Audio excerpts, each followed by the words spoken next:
Hey everyone, thank you so much for joining us for the Tula Pink Butterfly Block of the Month. You're watching this video hopefully because you're really interested and excited about making this quilt with me. And this video is about installment number 1. So installment number 1 is going to be this section here. It has a left and a right, and so I'm going to be demonstrating the techniques for all of the curved piecing blocks that you might not have done, and we're just going to give you all the details so that you'll be able to be confident in tackling this quilt and having it broken up into pieces for you to be able to accomplish. For the first installment, you'll get all of these different fabrics here from Tula Pink. All of the fabrics that are listed in the book are the ones that are going to be cut for your kits. And then you can see behind me, I've already started working on that section 1. This quilt, the butterfly quilt here, is mirror imaged. So it's actually, a butterfly, so it's got one half and then the other half here. So I'm always going to be able to sew a part of it and then be able to demonstrate to you the techniques that you might need to know and want to see in person for being able to complete your quilt with us. So as you can see behind me, we've got this really cool curved piecing. So we're going to learn some curved piecing techniques today. And there's also some more simple blocks, some little log cabin blocks. And then also what you don't see here is we have some half square triangles that we're going to do together today as well. So thank you for purchasing our block of the month and joining me for these techniques today. All right, so we're ready to get started with our first installment. So what you should do is you should always start with reading through her pattern instructions. So read her instructions in her pattern book before you get started. All of the tips and everything you need to know is in here, and these videos are just going to supplement that really great information that's in your pattern book with just live demonstrations. You can see I make little tabs on mine. So this month you're going to be making small and medium log cabins, half square triangles. I've also got the large wheel marked, and then I also have the chunky cross. So one of my favorite pages in this book, and I'm just going to show you here, is this placement diagram. And this placement diagram is going to show you in real color all of the placements for these blocks that we're going to be making from the fabrics that you're getting. So for example, you can see here this little log cabin. So this is actually the medium. Yes, it's a medium log cabin. Small log cabin, sorry. So small log cabin, you can see that here in real fabric, and it looks just like that, the pattern booklet. So that's such a great resource, and I refer to this page often when I'm cutting all of my pieces. These videos aren't going to go into the instructions, the cutting instructions, but her cutting instructions are really great for all of the pieces that you will need. We're going to be talking mostly about techniques and placements. So you are going to be making these small log cabins. This is laid out for my medium log cabin here, the small cross, and then we're also going to talk about different techniques for making your circle, your wheel block, and then also half square triangles. So placement of fabric is so important, so that's why you're going to refer to your placement in your chart, and you can also see it, on the front cover too. It's so nice that we're using the exact same fabrics that Tula used in her design as well. So I've got my layout for my log cabin. You can see here I've already made my small ones. So whenever you're going to lay out your log cabin block, especially one here, these fabrics are going to change. So you're going to fabric 1, fabric 2, and fabric 3, and then fabric 4 is also the same as fabric 1. Same with fabric 5, same as fabric 2, and fabric 3, same as fabric 6. So that's important when you're going to cut out this particular log cabin here, that there's some of the fabrics repeat themselves. Another thing to note is when you're cutting out all of your pieces, I always cut the largest pieces first and then work my way down to the smallest. That way if you cut a strip of fabric you can get your bigger pieces, and then what's left over, you can cut those like smaller pieces out of it. But you're going to have plenty of fabric for your project. All right, so we're ready for my demonstration on your half square triangle techniques. For this first installment, we are going to be making half square triangles out of all these fabrics here. So all of these will be used in that first installment. There's 1, 2, 3, 4, 5, 6. So we have 7 fabrics, and each one of these squares will result in 2 half square triangle pieces. So you're always going to take your fabric color and your background, and you'll place them right sides together. Now, if they're solid fabrics and you can't tell what's the right or wrong side, then it doesn't matter. And then I'm also using a tool called the Quick Quarter. The Quick Quarter is great because I can see through it, and I can line up those 2 points here, the corners of my half square triangle. And then I'm going to use just a Frixion. This is an iron away marking pen. I'd like a ballpoint pen for marking this, and this is for fabric. It irons away so that I can see very clearly what I'm doing. So I'm marking on both sides of this. Now if you want to, you can mark little, a dashed line in your center of your quick quarter here. And so when I take that away, you can see that I've got 2 very clear straight lines. Those are my sew lines. And then I have a dashed line in the middle. Another way that you could do half square triangles without that tool is you can just mark a line from corner to corner, and then you can sew just a 1/4 of an inch away from that line on either side. I like using the Quick Quarter because it takes away any guessing on that 1/4 of an inch seam on either side of the line.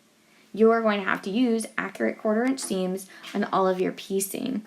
So all of your pieces as well are going to be pressed open unless it's otherwise telling you to do a different way. So you can see those seams pressed open on this little chunky cross here that's kind of waiting to be finished. So I'm going to go ahead and sew on my solid lines here, and on this piece also 1/4 of an inch away on either side.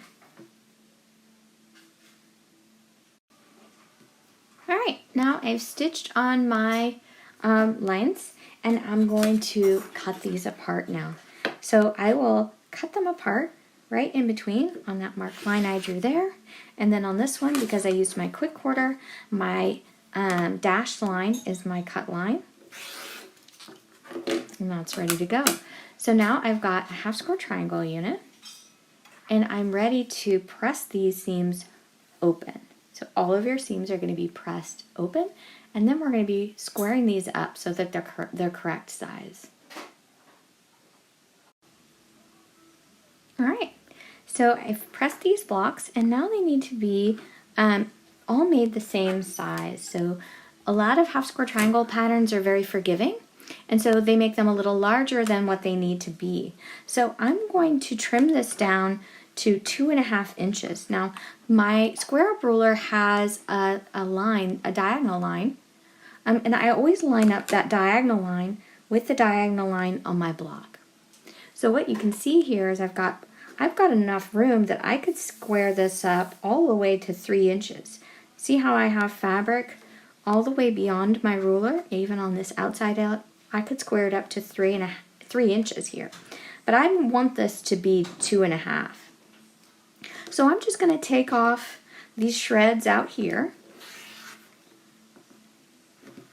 with my nice sharp blade, and I'm going to turn my block around.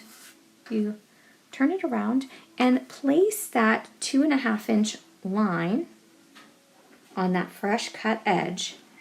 So it's right along these lines, and now I can take all the rest of that off. So this is going to be a 2.5 inch half square triangle lined up right there on that corner.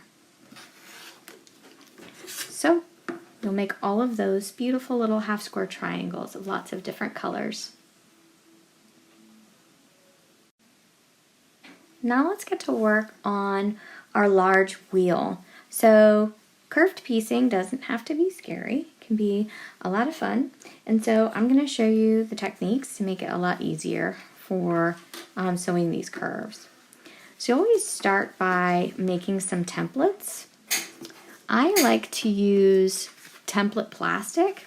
So you can just lay these right down on the templates in the book and you can just draw around them. I like to use a fine point Sharpie marker. And I also write the letters here so I know what the right or wrong side of my template is. So whenever you're tracing your templates, you're going to trace them on the wrong side of the fabric. Now this is a solid fabric, so it doesn't have an obvious right or wrong side, so I won't worry about it too much. And I like the template plastic because I can take my Frixion gel pen, my Iron Away pen, and I can mark right on the outside edge because it has a nice rigid edge. You could use cardstock paper as well. And I just try to position these so I can get, the most out of it. So I also, one less line I have to cut would be this line because it's along the edge of my fabric. So you're going to keep going and following her directions for the pieces that you need for this month and how many. You will have, let's see, B is the center color here. A is going to be on this light pink and then also the polka dot. Remember you're marking on the wrong side of the fabric, so this has a clear wrong side. So both of those are going to be A sections. And then you also have the outer section, which is C. And again, that's going to be this really pretty pink and blue fabric, and you'll line that up on the wrong side. So I'm going to trace all of these, and then I'll show you how we're going to sew these together. So I have all of my fabrics cut out. I cut them out with scissors, and now I'm ready to piece them together. So I'm going to start with these two pieces here. These are easy. There's my straight, and I'm going to put them right sides together and sew all these 1/4 inch seams, pressing them all open. Then I'll be ready to get to the curve. All right, so now that I have my pieces sewn together, I'm ready to sew this first curve. We're going to start with these big curves here. So I'm going to just fold my piece here in half, and I'm going to put a pin right in that intersection so I know where my center is. So there's my center. It's really nice on this piece here. Let me get these out of the way. Nice on this piece because that the seam that I've pressed open, that's also my center line. So I'm going to line that up on the pin, and then I'm going to take that out and repin that. So there's my center. Now I'm going to bring up, kind of not worry about the rest of it, bring up and make that flat line flat here with the corner, and I'll place another pin. I like to take little bites with my pins. I think it makes it easier for doing the curved seams. Along the same lines, I'm going to take the flat with the other side. I'm going to bring that all the way around. Make that even. So continuing to pin, you're going to just make sure that you are pinning in between your pins. So I found my two centers. Now I'm going to find my in between here, and then I can just stretch this out and make my edges all nice and even, stretch that out, and place a pin between the pins. So you can see that fullness here and here that's been divided. So the more pins that you put in, see here, the more pins that you put in, the more you divide that fullness between itself. Now, I'm not like a big pinner, so I don't put a ton of pins in, but on curved piecing, you will thank yourself for adding extra pins. I might even, on a smaller curve, put more pins than this. Because when you're stitching, I'll just go ahead and put a whole bunch in here. So you can see that each time you divide that, it's going to get easier and easier. Quite a few pins. And it's also so important that your edges stay even so that you can do your 1/4 of an inch seam. So you can see my edges are even on front and on back, and you could see if there's a little fullness, you know, maybe you want to put another pin there. I'm going to put another pin right here. So all my pins on that curve. And then I'm going to come back over. Same thing. Dividing that fullness up. Finding my center. Again, it doesn't have to be a perfect center. I'm going to find that one here. And then I'm going to work in between those pins. So don't worry about everything else. I just worry about what's in between those 2 pins.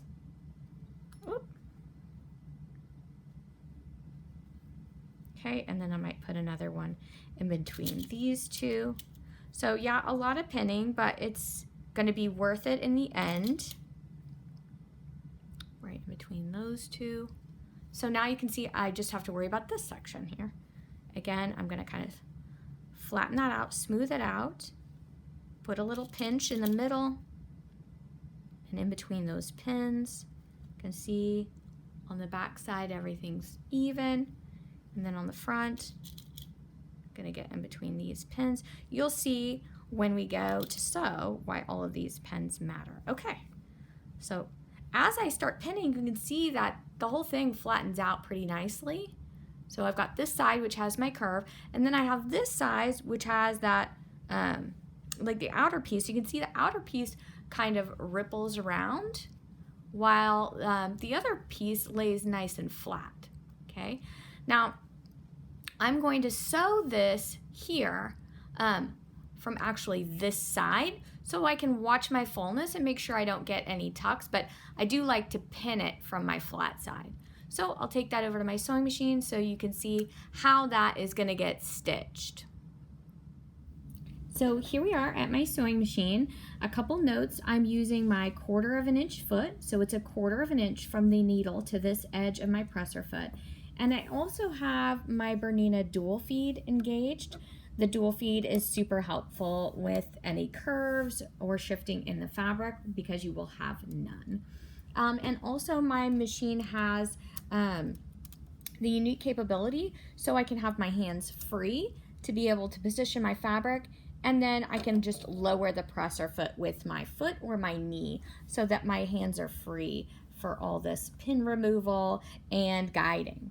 So I'm just going to start by taking a little bit of a lock stitch here at the beginning, and I'm just going to sew in between the pins. So I'll just stop, going to go ahead and set my needle to stop down. You can see right before that pin. Keeping the edge of my fabric even with the edge of my presser foot, I'll just sew from pin to pin.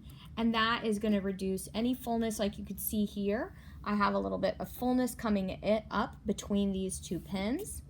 And as I stitch from pin to pin, that fullness will just magically disappear, especially because that fullness is underneath. It's on my feed dog side. And so I'm not stitching over any pins, although I get super close sometimes, which is kind of a big no-no. But I want that nice flat curve. So you can just see me removing each pin as I go.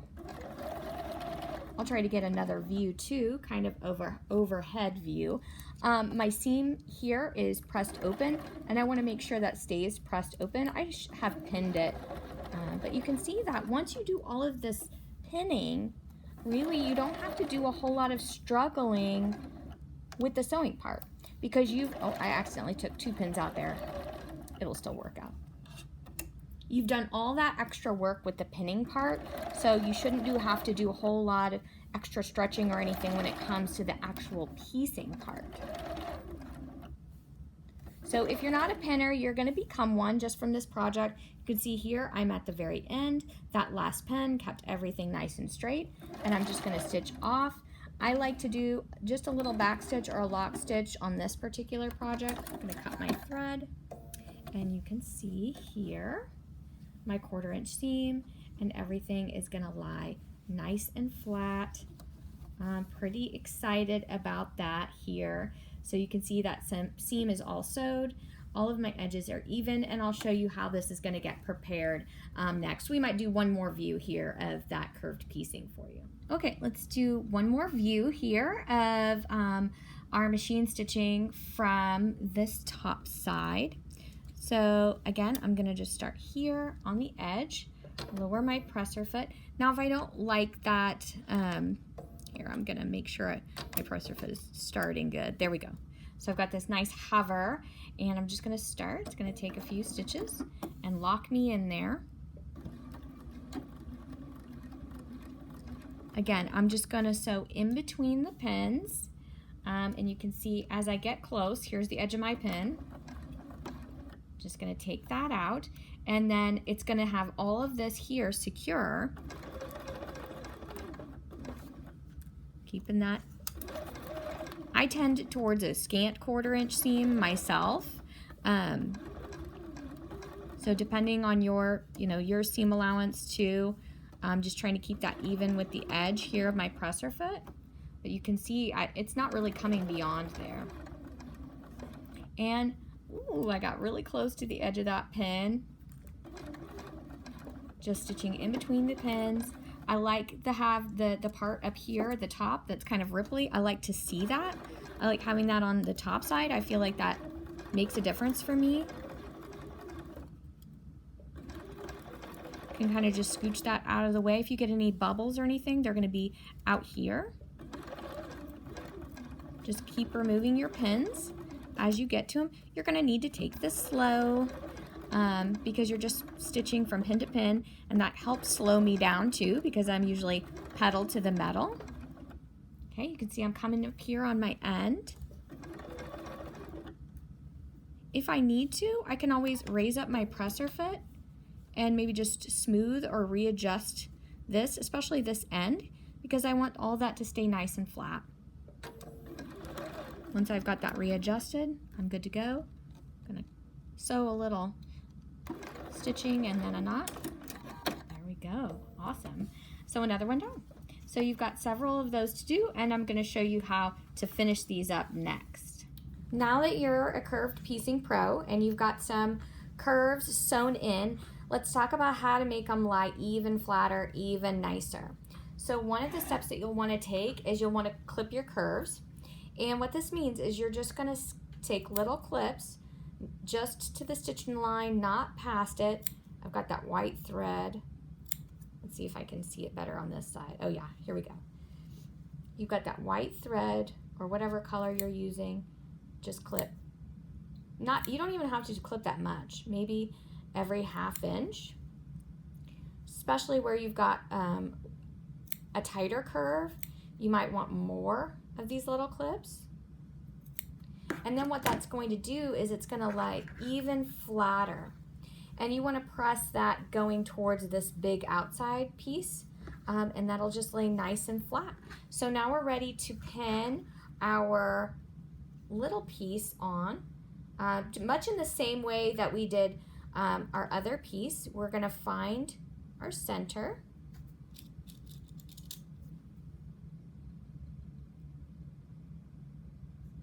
So now that I found my center, we're going to pin this right sides together. Now on this one, I like to take tiny little bites with my pins because it's just going to make it a lot easier. You're going to do the same method we did for pinning the outside pieces. It's just a little bit more tedious because you've got, a smaller piece. So you want to make sure all of your pieces are nice and even. I always work on the corners first, so we're going to pin that little corner bit.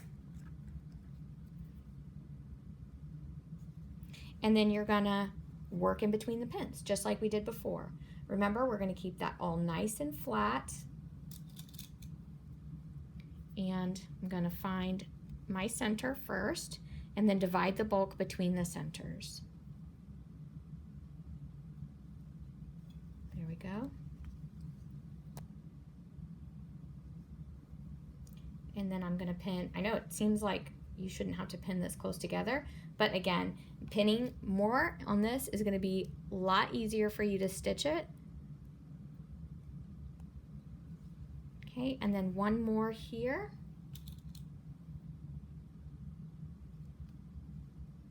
There we go.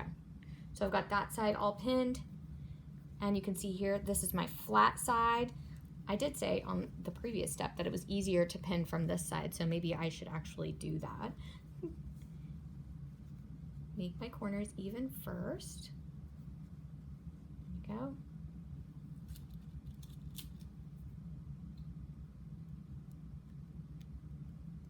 Get that little bite.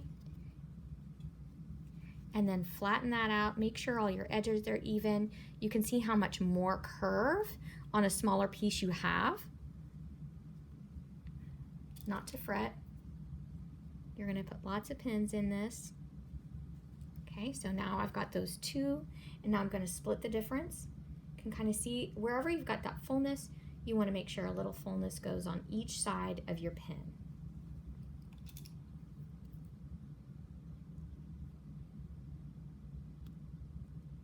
I pinned my finger a little bit on that one. Okay, so maybe even one more here at my start. Okay, so I've got a lot of pins there, and remember, I'm gonna sew from this side, the side where I can see all of my bulk and all of my excess, so I don't get any tucks or any pinches. And on this gentle curve, you wanna make, you know, plenty of stops to take out each one of those pins and to stitch in between the pins. We're just gonna go back because I have one more of these little sections to stitch, so I thought I'd show you that that little curve in is gonna go the same way. It's all been pinned, and you're just gonna stitch in between the pins. I'm really watching the edge of my presser foot, my seam allowance, and when I get to my pin, making sure I remove it. And you can see all this bulk that's on the top. That's why I like having that on the top side, because I can tell I'm not going to be sewing a tuck into that curve. Instead of having that on the bottom side, I can really see what's happening right in front of my needle. If you get a little bit of this excess, you know, and you start to feel like it's not going to flatten out, just lift up your presser foot, just bring it back around, kind of just smooth it out from the front part. And then lower your presser foot back down, and if the needle is down, all of that just evens out, and you can work in between the pins again. So I hope that you don't stress out about these curves and take these tips to heart, because it really is a lot of fun, and you get some cool designs with curved piecing. All right, so now that little guy, he's been sewn in also, and you can just see that there's just wrinkles that just need to be pressed. And so I'll clip this too, and then let's get to the next step. All right, so I have stitched that curve. You can see here on both sides, I don't have any tucks here, and it's definitely a lot curvier than last time. So I'm gonna have to make those clips. Remember, you don't wanna clip through your stitching line. That's sadness. Just some little clips, and that's gonna flatten out so much nicer. So once I press this, maybe with a little bit of steam, these are just little wrinkles from all that pinning and stitching, and then you're gonna make 4 of these units, and I'll show you how they sew together. So after you get all of your quarter wheel sections done, you're just gonna sew them together like a 4-patch, and it's important that you make these intersections match when you are stitching these, so that you get a nice circle without any like weird, you know, like crazy things that are going up and down. So just try your best to match those. You know, if they don't match up perfectly here, you know, you can ease that in. So you're gonna sew these 4 together and make a nice little, or actually it's like a large wheel, I guess. And then I'll show you how to get all of those elements together for your block. So you have all of your elements done, and now you're ready to follow the pattern instructions for piecing together all of those elements to make the left side. So you're gonna start with just one side. Remember, it's a mirror image. She's a butterfly flying. So this is the left side here. And to make a mirror image of this block, what you'll do is you'll lay your pieces down with the seam side up. So this is like right side up. You're gonna put right sides together. I have my other section complete so you can see when you lay everything seam side up, so like right sides together, and you stitch that, then you get a perfect mirror image of the left side. So left side first, and then you are going to, just for example, you know, this would all be one piece, but you would lay this down on your table. It makes it a lot easier. You wouldn't want to have it on the design wall. I had my left side up on my design wall, all my pieces to stitch that together, and then I brought that over next to my sewing machine and then placed everything with that, so that you're going to be able to have, without any, hopefully, seam ripping, you're going to have two completely different blocks, right? They're a mirror image of each other. And these don't get sewn side by side yet, but you can kind of see them here side by side. They look super cool. Just a ton of fun. I hope you have fun with this block of the month. I love Tula Pink. I love all of her fabrics. Her patterns are amazing, and she doesn't come out with a ton of patterns. So this butterfly quilt booklet is such a great pattern. And I hope everyone has purchased this. If not, you can purchase this on our website. The link and everything is in the comments to get signed up for our block of the month. Or if you've already purchased this book or a complete kit, you can use this as a tool to be working a little bit at a time and work along with us to get this beautiful quilt made. We've got lots of kits and patterns available, and we welcome you to join our Facebook group if you're sewing this with us, or if you have purchased yourself elsewhere and you just need a little help getting started. We're here to help you with this awesome, fun project. So happy butterfly quilt making, everyone, and this is your first installment.